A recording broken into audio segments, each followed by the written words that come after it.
Firstpost America. I'm Eric Ham, coming to you live from the nation's capital in Washington, D.C. And today on the program, Washington could be closer than ever to a trade deal with New Delhi, and the UK ramps up its attacks in Yemen. We've got the latest on these and other stories coming up, but we begin with the latest headlines.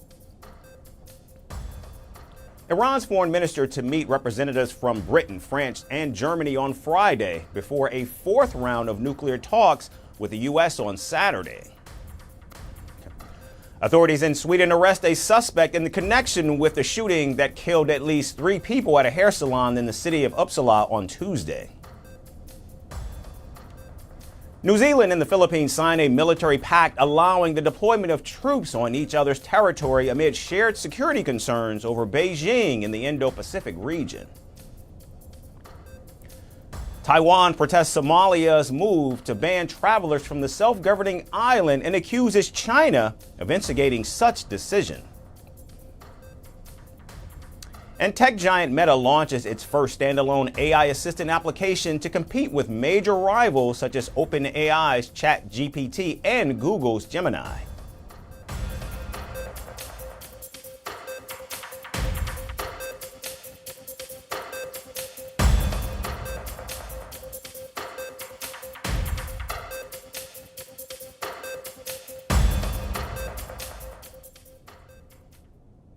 We start at the White House, where President Donald Trump says the United States could soon strike a trade deal with India. Speaking to reporters on Tuesday, the president said tariff negotiations with New Delhi are going great. What about India? India's coming along great. I think we'll have a deal with India. The Prime Minister, as you know, was here 3 weeks ago, and they want to make a deal. We'll see what happens. Thank you. Thank you. President Trump's comments came hours after Treasury Secretary Scott Bessent suggested the U.S. was very close to a deal with India and the country is easier to negotiate with. Bessent added that Vice President J.D. Vance and his family were recently in New Delhi, and his meeting with the Indian Prime Minister resulted in fruitful discussions. As I mentioned, Vice President Vance was in India last week. I think that he and Modi made some very good progress, so I could see some announcements on India. I think that we are very close on India, and in India, just a little inside baseball, India in a funny way is easier to negotiate with than many other countries because they have very high tariffs and lots of tariffs. Now, according to reports, New Delhi is preparing to offer a forward most favored nation clause in trade talks with Washington. The clause, which is rarely granted by the Indian government, would future-proof the U.S. deal and ensure that none of its other trade partners have superior terms. Reports say India is also ready to reduce duties on imports of U.S. farm products to ease trade tensions with the United States. The rare clause shows India's willingness to offer a better deal to the United States to avoid President Trump's 26% reciprocal tariff and other restrictions. The Trump administration has already said it wants to sign a trade deal with India and other trading partners before the president's 90-day pause on retaliatory tariffs ends in July. India, however, needs assurance that it will become a major supplier to the U.S. market, especially in areas vacated by China. Now, India has asked the U.S. for favorable treatment, including in sectors such as toys, leather goods, jewelry, and furniture. And so far, Washington and New Delhi have selected 19 of the 24 categories of goods for the first phase of discussions. The remaining 5 categories, including the most controversial farm products like soybean and corn, as well as military equipment, will be discussed much later. And now from New Delhi to Beijing, which has taken its trade war with the United States beyond boardrooms and tariff charts, and has landed directly in the spotlight of global media. In a fiery cinematic video titled "Never Kneel Down," released by its foreign ministry, Beijing has declared open defiance against President Donald Trump's economic tactics. With sweeping music, rocket imagery, and bold claims of American bullying, the video positions China, ironically, as a defender of global fairness. Here's more on China's escalation.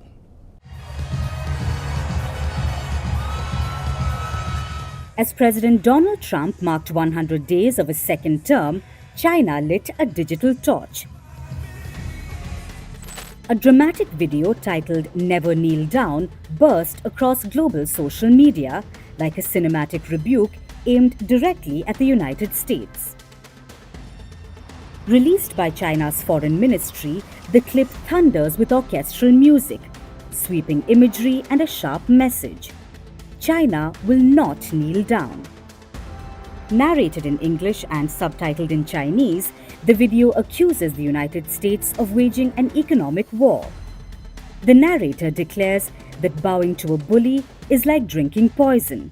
This particular line cuts like steel as images of rockets launching and assembly lines humming frame China as both modern and unbreakable. While the video doesn't name the numbers, the facts loom large. Trump's administration has raised tariffs on most Chinese goods to as high as 145%. And when older levies are counted, some products face a staggering 245% rate. China, in turn, struck back with 125% duties on American imports. China, 67%. That's tariff. And despite Trump's recent comments suggesting that tariffs may fall, China maintains there are no active trade talks. But it's not just the tariffs. The Chinese video flips through pages of economic history like a warning manual. It accuses the United States of crippling Japan in the 1980s, forcing Toshiba to break apart and pushing the country into decades of slow growth. It even blames America for using long-arm jurisdiction to dismantle France's industrial icon Alstom. Robbing the country of a national champion. History has proven compromise won't earn you mercy. Kneeling only invites more bullying. The video casts the United States not as a global leader, but a small stranded boat. China's foreign ministry spokesperson thanked viewers for engaging with China's message. We hope this helps others understand our position. He said at a press conference, "We also want to emphasize again that if the U.S. wants to solve the problem through dialogue, it should stop making threats and putting on more pressure, but engage in dialogue with China on the basis of equal respect and mutual benefit." But this is not it. The campaign stretches far beyond this one video. Chinese social media is now flooded with anti-American content. Satirical AI-generated clips mock the United States. From collapsing pipes in Manhattan to rats racing through New York City subways. In fact, a commentator even asks, where does America's money go? As the user compares leaking ceilings in Brooklyn to China's spotless tech marvels. The Trump administration, meanwhile, has paused high reciprocal tariffs with 17 other nations for 90 days. They say talks are underway, but Beijing claims China is not at the table.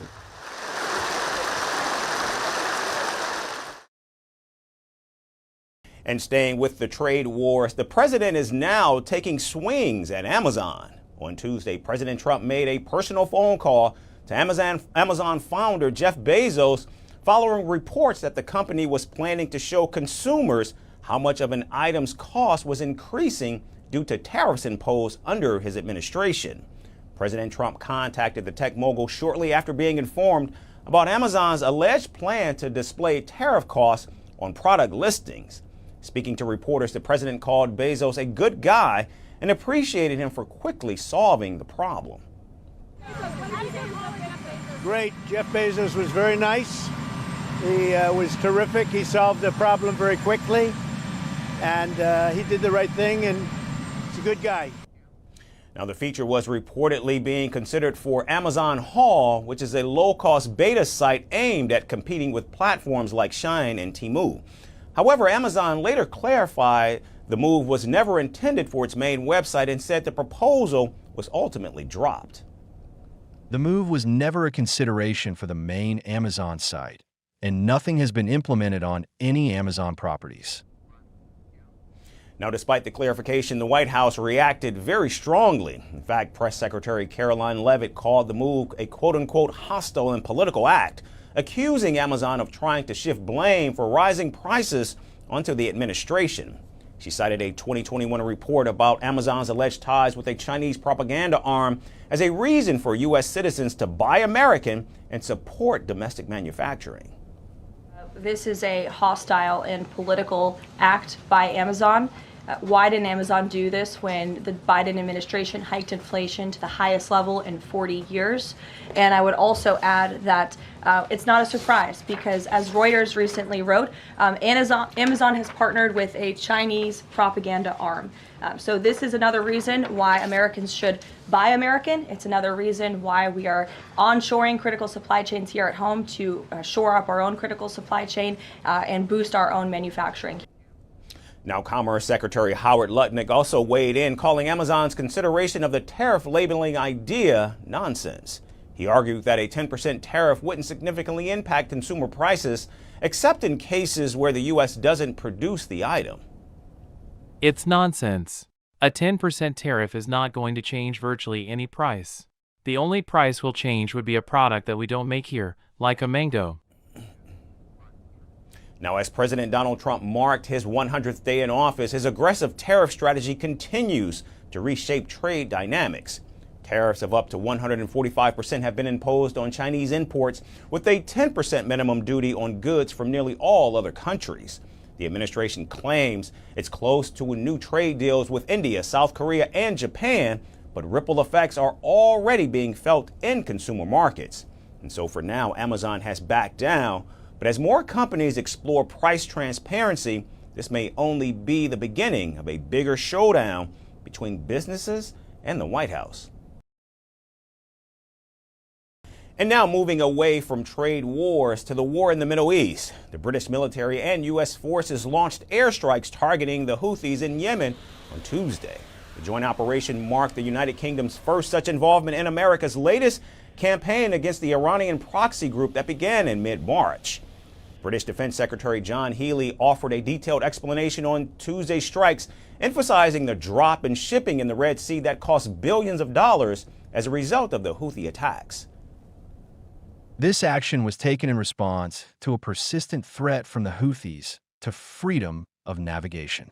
A 55% drop in shipping through the Red Sea has already cost billions, fueling regional instability and risking economic security for families in the UK.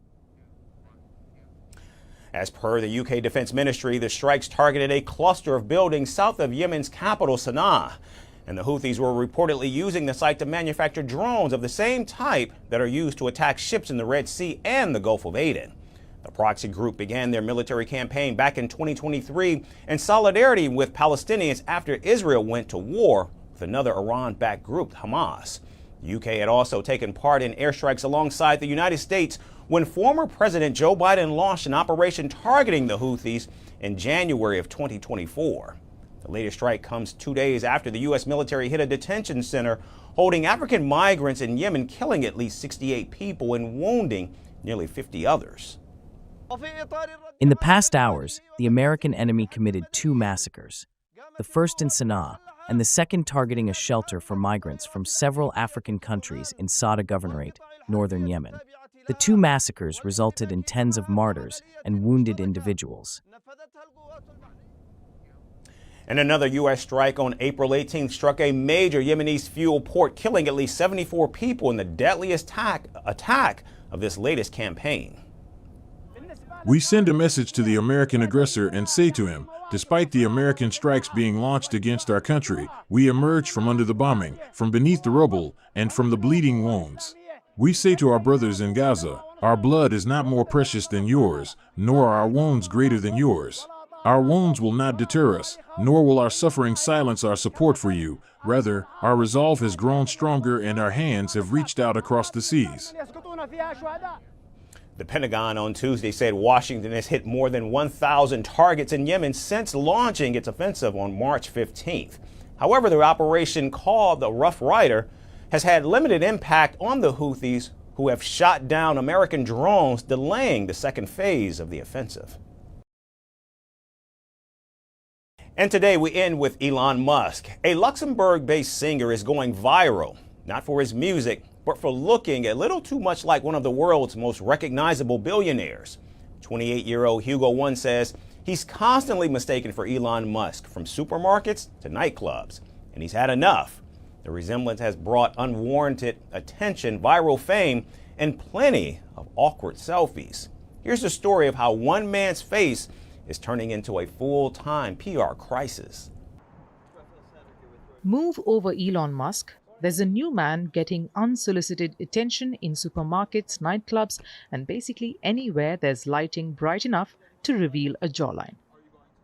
Meet Hugo One, a 28-year-old disco soul singer from Luxembourg City who, through no fault of his own, happens to look alarmingly like the world's richest man and most chaotic tweeter, Elon Musk. And if you are thinking this is some kind of compliment, think again. Hugo stated in an interview, and I quote, "It's not a compliment, he's not nice, and he's not good-looking." He told this with the kind of exhausted flair only a man stopped 5 times on one night out can muster. The is Elon Musk suicide Belmont chipper. The 28-year-old crooner was just trying to relive his university glory days in Scotland when a bunch of overexcited lads screamed, "You are Elon Musk," at him. And the internet went crazy after that. No, mate. Who do you think he is? Hugo, bless him, did what any modern-day lookalike does. He filmed it. However, the group couldn't believe that he wasn't Elon Musk. The clip, uploaded to Instagram, has since racked up over 1 million views. That's a lot of people confusing him with the guy who thinks X is a better name than Twitter. I am not Elon Musk. But while Hugo isn't thrilled to be Musk's carbon copy, he's realistic. I am not. I took it as a laugh because they were a friendly group of lads, he said. Plus the traffic to my page is great and people are downloading my songs, he added. See, even mistaken identity has a silver lining and possibly a Spotify royalty check. Hugo's brush with Muskdom began back in 2018 when he was working as an English and French teacher in Berlin. A student innocently mentioned he looked like that Tesla guy. And things have gone downhill ever since. Hugo says he now gets stopped at least twice a month by fans, drunk strangers, and possibly confused Tesla owners who think he's going to hand over a free Cybertruck. Despite the unsolicited attention, Hugo isn't planning a rebrand. He's keeping his face, Musk resemblance and all. I like the way I look, he says, firmly rejecting both plastic surgery and billionaire behavior. But just in case anyone was confused, no, he does not own SpaceX. He's not buying another social media platform, and he will absolutely not be launching your satellite into orbit. As Hugo puts it best, as long as people know I don't align with Elon or his beliefs, I don't mind. End quote. Now, if only he got paid every time someone yelled, "Hey, aren't you that Musk guy?" He might just be as rich as the tech billionaire himself.